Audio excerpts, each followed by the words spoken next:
Hi all, this is Dana. This is vlog 3 for Advanced Topics in Music History, talking about Mozart and plain chant today.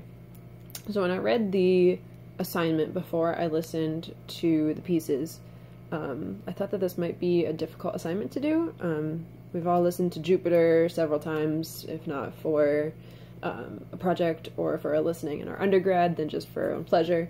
And you wouldn't think that you would find that many characteristics of plain chant in Mozart's music, but I was actually surprised at how easy it was, especially in the credo of the Missa Brevis. I think it was probably easier because of the genre that it is to find the evidence of the plain chant in this as opposed to the First Symphony and the Sonata.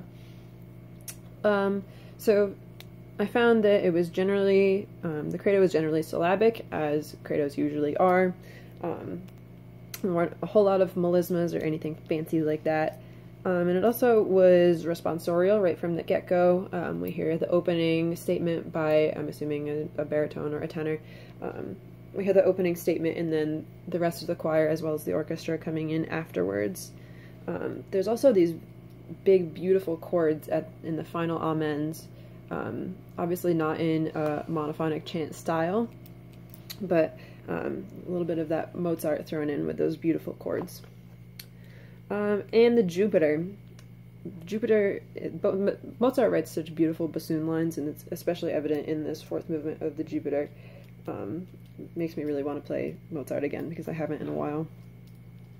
So Jupiter starts off with these 4 notes played at a pretty quiet like piano dynamic, and after those 4 notes it gets fairly antiphonal, where we have this alternation between those 4 notes and these 4 chords, and these fast, almost like melismatic if it were a vocal piece, melismatic 16th note runs in the violins, the flutes, the bassoons, and we hear this antiphonal alternating of these 2 themes.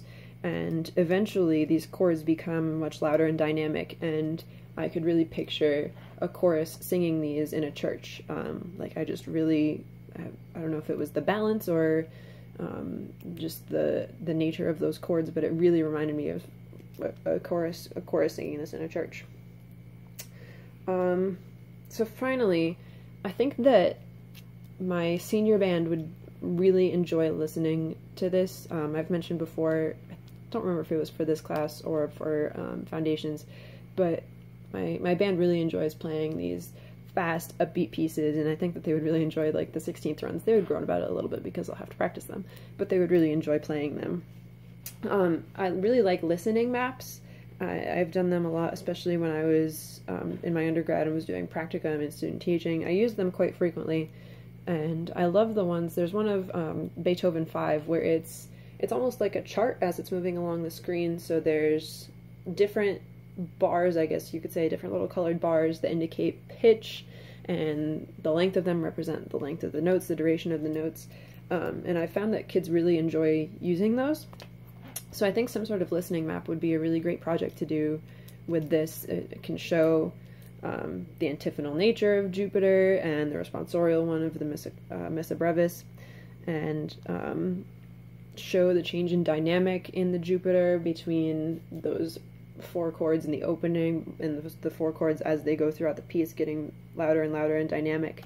And I think it would be, it would really connect to a lot of the goals and anchor standards of the state and national core arts standards. We really have almost all of them in there except for maybe performing. We have the connecting, the responding, the analyzing. So I think it would be a really great project, and it would be pretty useful to the students. Thanks, guys.